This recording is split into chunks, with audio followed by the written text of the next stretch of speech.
This is Sexy Funny Raw, where we chat all about the world of sex, from dating and relationships all the way to the adult industry itself. I'm Silvia Saige, and this is my Pornspective, answering all the questions you weren't even brave enough to ask Google. Get ready, because Sexy Funny Raw starts now. Hello, hello, hello. Welcome back to another episode of Sexy Funny Raw with me, Silvia Saige, and Dr. Eddie, of course, giving us our public health perspective. Thank you, Dr. Eddie. And then to my right, I have my friend, comedian, actor, writer, Ray. Say hello to the people, Ray. What's up? So we are getting into a little bit deeper of a conversation today, and this episode is going to be about consent. And now I know that this topic in particular may be a little triggering for some people, so we are going to attach some hotlines and some numbers that you can reach out to if you feel like maybe you need a little assistance in this area. So consent definitely means consent every step of the way. So what we're going to talk about is, yes, I've said yes to you coming up to my apartment, but have I said yes to sex? Not necessarily, So this is something that we want to have ongoing conversations. And even if you are married, it's not necessarily that I want to have sex tonight or that I want to have anal sex tonight. And we need to also talk about some of the power dynamics and how some of those things will alter maybe the pressure that you feel to give consent in certain situations.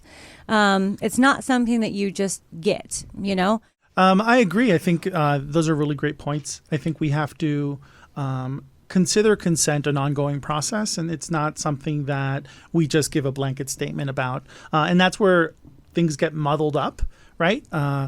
Do we need to ask, are you okay with this? And then are you okay with this? And then you're okay with it, like each step of the way in that regard? Or is it more of we consent to have sex. This is something that we're interested in doing. I'm not necessarily consenting to anal sex today, though. Right. Or I'm not necessarily consenting to being tied up today or something like that, right? So those are all different conversations, I think. And so it gets muddled up when people are maybe not used to or not comfortable with some of the messages or the signals that they're getting or misinterpreting those signals. And this is in the best case scenarios, right? Because there's definitely other cases where the intent is different. Right. But if the intent is generally good, and we can certainly misconstrue and misunderstand certain things. So I think it becomes even more important to talk about what we're okay with. It seems like all of our podcasts are about making sure that we're talking about things all of the time. Yeah. Right? We get so wrapped up in not talking about it, but we're not all telepaths. Right. And we don't all know what our partners are okay with or what they're not okay with, or even if they want to be adventurous. Right? And all of those things are a part of consent. Yeah. So the better that we can communicate, the better that we can have those conversations, I think the better it'll be. We were right there. I was going to say, it's funny that you say we're not all mind readers, because I think a lot of times, especially with me personally, I'm not speaking for all women, I'm just speaking for myself. A lot of times a man will be doing something and I'll be thinking in my head, oh my God, I wish he would just do this. But you don't say it because you don't want to insult them. You don't want to make it seem like what they're doing isn't good, which it may not be. You don't want to switch it. But those are all conversations that, needed to be definitely had, especially in that intimate moment. Ray, you had talked on the last episode how you were almost surprised with anal, right? You were surprised when she was trying to go to put things. She was and we're gonna. This is a thing, and I was like, okay, let's chat. Let's have a conversation. Yeah. I was happy having sex with you, but I'm not so ready. This has been a great month. But, but you're okay. All right.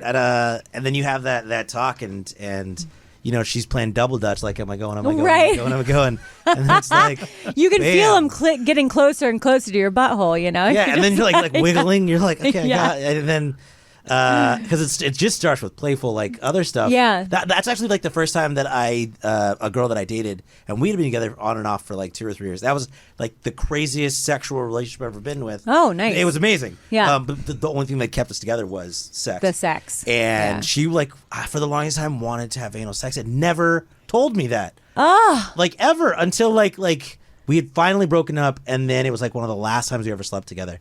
And she was just like, I wish we would have done this. it could have saved it. Yeah. Because it was awesome. Wow. See, So- but that's just it. Lack of communication Yeah. is what took you apart there. It's so sad. I feel so sorry for you. But if you had freely given her the consent and you guys had a conversation and been prepared with lube and all the things that you needed, I'm sure it would have been a very different experience for you. Yeah, I should have like no. She always had lube. She always had like just everything. She had like a box under her bed. Like me? Like you. Yeah. And I just was not man enough. That's honestly like the best way to put it, to like approach that subject matter. Yeah. Because it's so sensitive. Yeah. And it shouldn't be. And that's what we're here to do, is make it less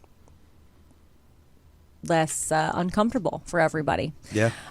So reversible consent. Let's talk about that, because anyone can change their mind about what they feel like doing at any time, even if you've done it before, and even if you're both like naked in bed, right? Like I think that's what we're having the conversation about, is like sometimes I do really like anal sex, but I'm not always prepared for it. I feel like anal sex is more something that I knew was coming at like a day in advance or hotel. So because I'm not trying to mess up my own sheets, but just because I'm into it doesn't mean I necessarily want it each and every time, so and it can really ruin it if you stick your finger in my butt and then I smell my own asshole the rest of the time we're fucking. It's not not where I want to be either, kids. Not where I want to be either. Definitely some planning is good if we're going to engage in anal sex. Yes. I'm just going to say. Yes, yeah. On all platforms. Yes, Right, everyone should be ready for this.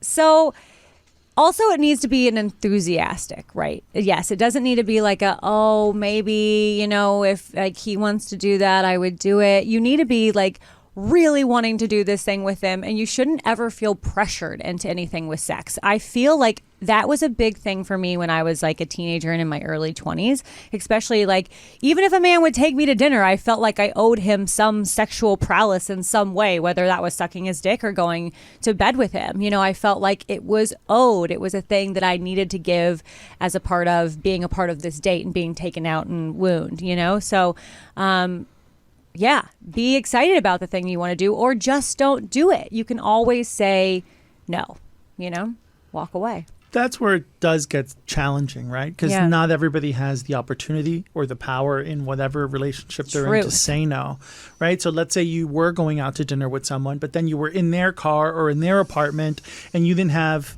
an exit plan, yeah. Or anything like that. So then it becomes about power. Mm-hmm. And so that's where things can be dangerous or problematic, because we should be able to reverse our choices, but that's not always the circumstances that we're in. So planning ahead is not just good just for anal sex. It's also just planning ahead for all of these things. And sometimes, he's great and sweet and wonderful.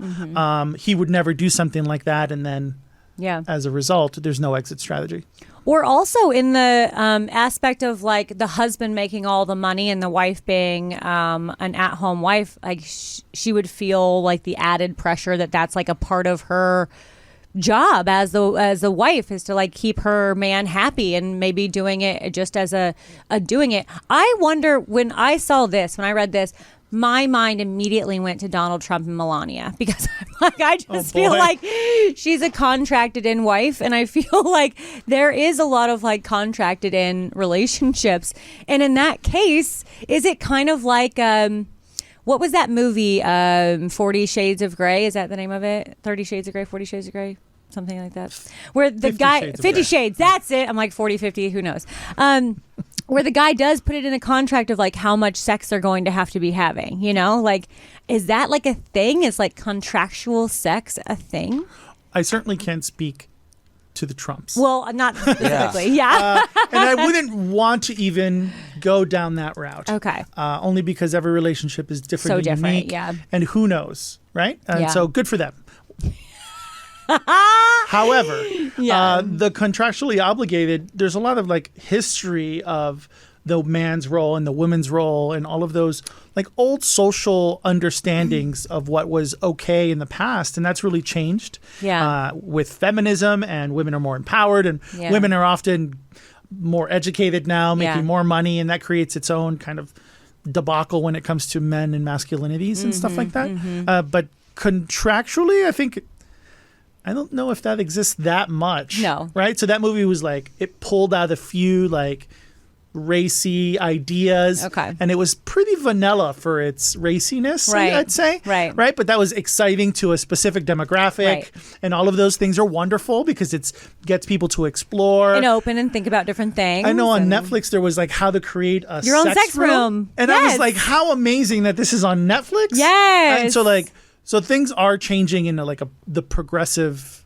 liberal communities, but not so much in other communities. So this country's a lot of countries wrapped up into one. No, and I feel like there are some countries where, because the women are considered property of the men, that they can essentially rape them at any time they want. Like that's a part of their marriage, that's a part of their laws, that the woman actually belongs to the man, and that's a part of her wifely duty.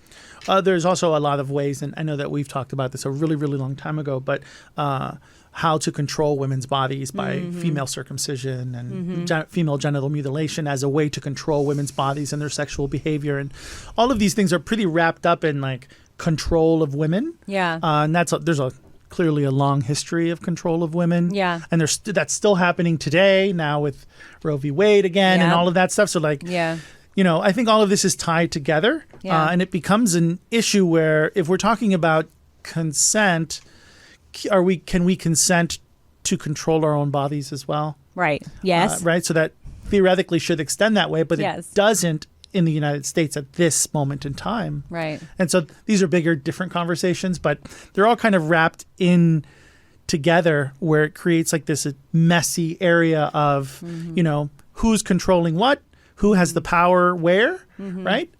Should politicians be controlling women's bodies? I don't know. Yeah. You don't know. No, I mean, I know. Of course not. What? Yeah. So here's my thing is because like I love being tied up. So I like the tied up blindfolded like scenario, and I've been in it. I've been the receiver. I've been the giver.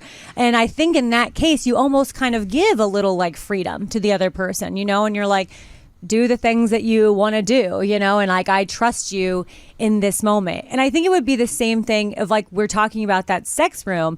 Like, I would love to have a sex room, but then you're like bringing this person into it and you're like, are you going to be okay with this? And you got to almost go through like item by item, like line by line to see what everybody's okay with. I would probably say that the sub in those relationships usually has most of the power. Yeah. Right? It's like a created space. It's true. And so the sub the sub usually has most of the power where they decide when things stop and start, even though the perception of the alternative is the case. Right. Right. We're making believe that the dom is in control, but it's really the sub that dictates what's going on in a lot of cases. Well, right? Because a lot of them, even the guys who like the crazy stuff I say crazy, it might not be crazy to everybody, but I'm thinking like the step on my balls type thing, like a lot of men are like into that.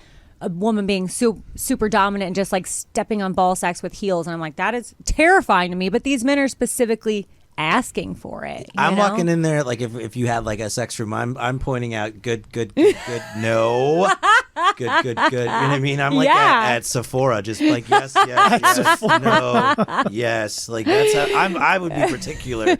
But would you also go like, maybe, like, let's see what this one does. Let's try it. Yeah, let's exactly. Try it. Is this the right rouge? I don't know. That's what I'm saying. Like I'm pretty game. Yeah. If I've been with someone long enough. Yeah, I think most people are. Yeah. Like I'm not gonna do it with like someone I've dated for like maybe a month, but who knows? Yeah. I don't know. I'm back in the game now, so they like start having these conversations earlier. Yeah. I mean, that. That's what's great about on a porn set is we get an actual list of all the things we're okay with and what we're not okay with. And before each and every scene, all of the scene partners will be in the room, and your director is in the room, and you have a room full of people that are there making sure that whatever you're consenting to, whether it's if they're allowed to pull your hair, whether they're allowed to spank you, whether they're allowed to spit on you, or put a finger anywhere. You're saying, can I put a finger in your vagina? Can I put a finger in your mouth? Can I put a finger in your butt? All of these things are run through. And so you have to actually have the conversation with your scene partner, and everyone knows what's going to be okay. So where if anyone sees something that was on somebody's no list, we have to stop production, because everyone's supposed to be as like comfortable as they can be. And I'm telling you, we just live the world of porn for everyone out there. Sex would be so much better. I've always said, like, I'm so thankful to porn for like teaching me new ways to explore my sex and sexuality. It's such a mixed bag, I'd say, porn, right? Because it has its good and bad. It gives men like a weird perspective of what is expected and what is the norm. Yeah. And then on the other end, it also lets people explore in a variety of beautiful and wonderful ways, right? So not everybody's taking the good and then leaving the bad. And so sometimes the bad trumps the good. It depends on what the expectations are. But it certainly hasn't always been good for how women are treated or what kind of sex women actually enjoy, because porn only gives you like a very weird perspective of like vaginal intercourse is the only way a woman is going to get off. And all of those things without the focus on all of those other important aspects, because those other important aspects people would probably fast forward through. Yeah. Right? So, but that's not creating like a real picture of what the sexual experience is. And then you have men that's all they've ever seen. Mm-hmm. And so then that's all they ever know, and they're not engaged in these conversations. So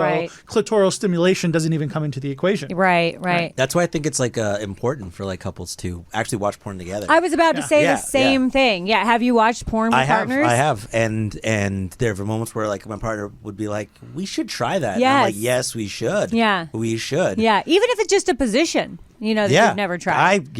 You learn so much, and then like especially like if it's like how they're talking to one another. That's another thing. Yeah. That like I would have never known to be able to say this to a girl that I've been with for like a year and a half. Yeah. And then when it happened, like she lost her shit. It was like in a good way. Yeah. And it was like, oh wow, and here we go. Yeah.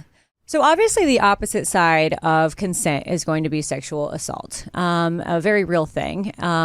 And I think a lot of people forget that sexual assault can go both ways. I think a lot of times we just focus on the fact of females being assaulted. But it definitely goes for women, for elderly, for men, for people with physical disabilities, all sorts of people that are not physically maybe even able to give consent. And then it's taken away. Or in the case of sexual assaults where the consent there is no consent, and instead of walking away respectfully from the situation, someone has, taken upon themselves to do the act regardless of the consent. Right.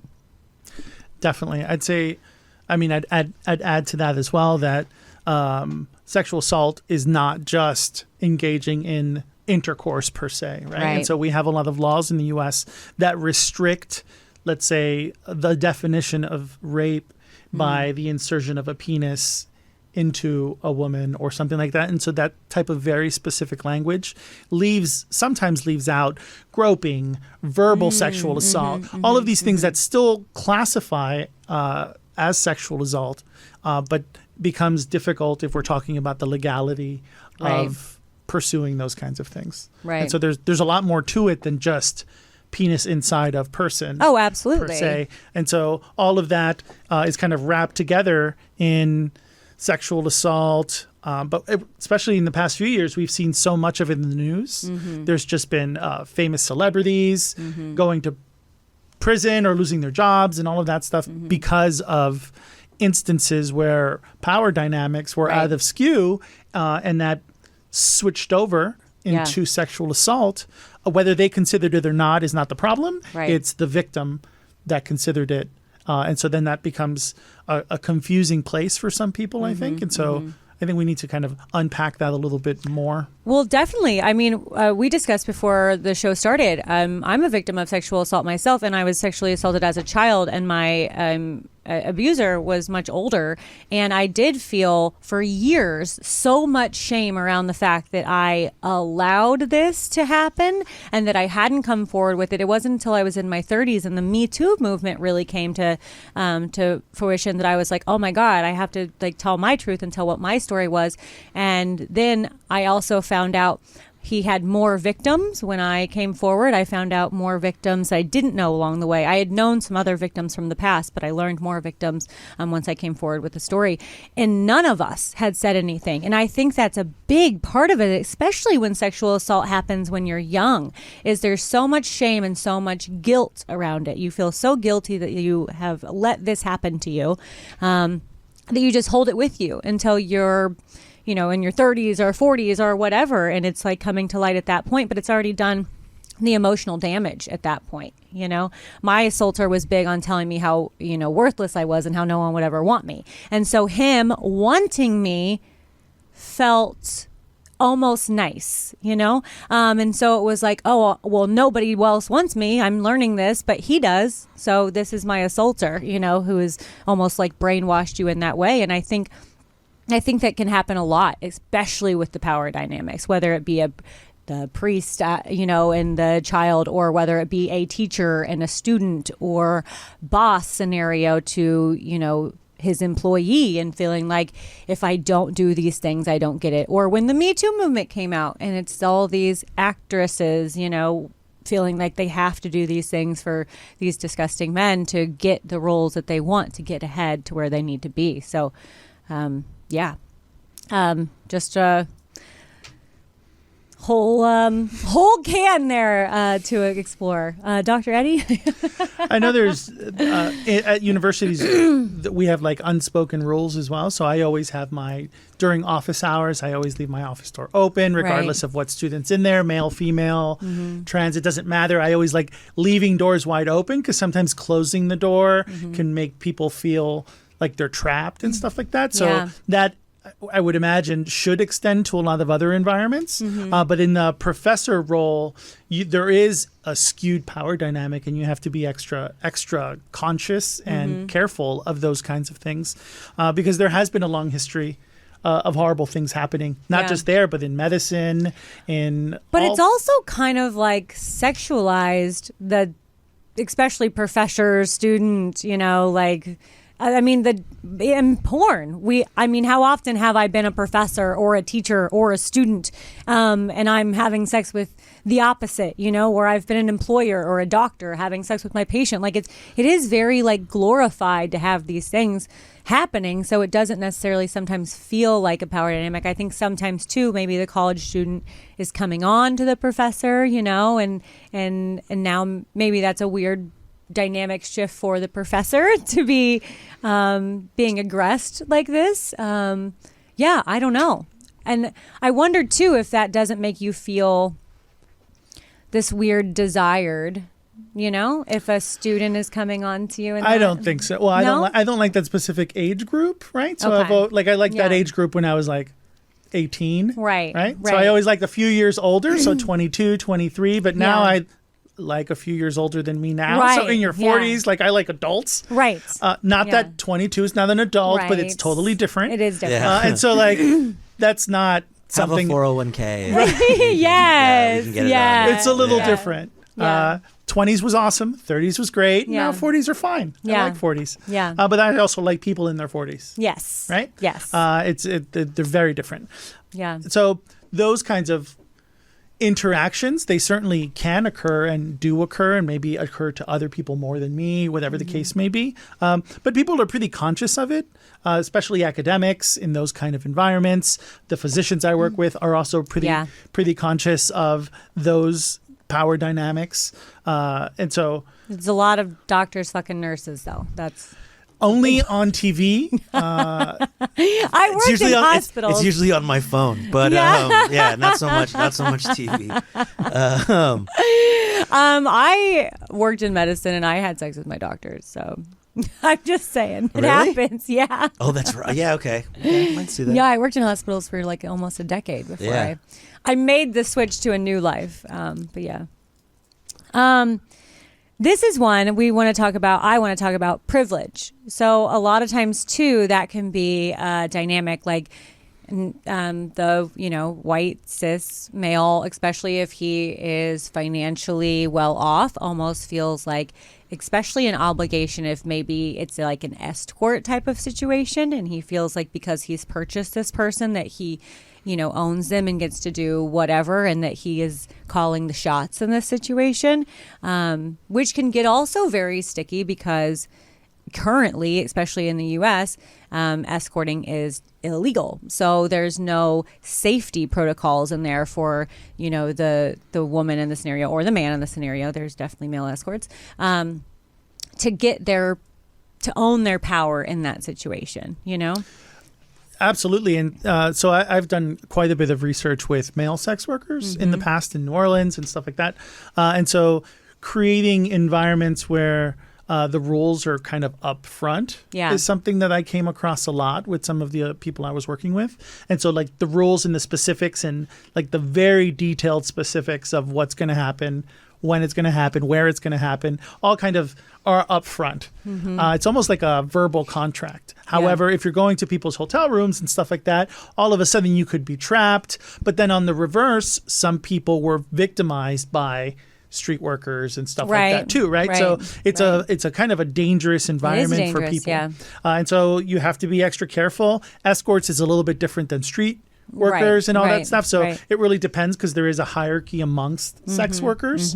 And so like I always say adult film stars because that's a very, very different hierarchy in the sex work world. Right. So it's in the world, but it's on the periphery and it's certainly privileged. And you guys have so many checks and balances and all of those great things. Yeah. Right? Everybody's tested tons. All of those things are all the embedded checklists, all the everything. Yeah. But sex work in general doesn't necessarily have that. And that's only assuming that we're talking about sex work where people have an option that they're doing it by choice. Because there's a whole world that where does not have that choice, where people don't have a choice, and so that's very different, which is also terrifying and a very real subject, and we definitely don't want to not bring light to that. And like I said, we will be attaching some phone numbers and some hotlines where if you feel that maybe you are a victim of this, we can definitely do some things to help you or at least push you down the right path. But I think the general message that we're giving with this episode, of course, is going to be the open communication, that consent is not just a one-time thing, that this is an ongoing thing, that you should always be asking the question, are you okay with this? And making sure that everyone is happy and healthy and having the best sex that you could voluntarily have. I would like to add one more thing, if that's okay. Of course. I would like to add about men and sexual assault as victims. Absolutely. And I'd also talk a little bit about the elderly and older adults. Absolutely. More specifically, only because older adults, especially recently, have really been impacted in a variety of ways where you see people living in long-term care facilities or nursing homes or whatever they used to be called, being victimized. That often gets wrapped up with economics and finances where people are victimized sexually, but they're also robbed and stuff like that. Elderly populations are at really, really high rates for these things. Because they don't have the ability to fight back. A lot of the times, or the power or the finances. Well, I mean, even if they have the finances, that could be the reason they're being victimized. There's a lot kind of in that world, and we don't talk about that enough. And older adult women are definitely being victimized. It's absolutely happening, and it's happening here in the U.S., but it's happening all over the world. Wow. And so knowing that it's happening... And I thought I had aged out, that I have to look forward to. Oh, boy. Fair enough. And then with men as well, just to kind of wrap that up, is that we often see sexual assault as very, very focused on women. And that's absolutely the majority. And I don't want to take away from that in any way. But I would like to highlight that some men also are assaulted. And there's really not a lot of avenues for them to seek help. There's a lot of stigma attached to men, whether the perpetrator was a man or a woman, or anything. If it was a weapon, if it was a tool, whatever the case may be. Right. All of those things, there's not really a space to discuss those really serious issues. And because there's no space for it, because it's wrapped up with stigma and we don't discuss it often enough, I just want to address it at least as something that's really happening today. We have to be really careful, and this isn't just a young woman's issue. No, absolutely. It's certainly happening to everybody across the board, and the only way that we can keep those things from happening is to really be educating ourselves and educating others and watching each other's backs. Yeah. All right, guys. Ray, if you can tell the people where they could find you. You can find me on Instagram at Ray's Reality, RAYSREYALITY. Amazing. Thank you so much for having this very real conversation with us. And Dr. Eddie, thank you, of course, for providing all this helpful information and for providing us with the hotlines that we can certainly set everyone up with. So thank you for watching this episode. If you like what you saw, please click the subscribe button. And until next time, guys, adios.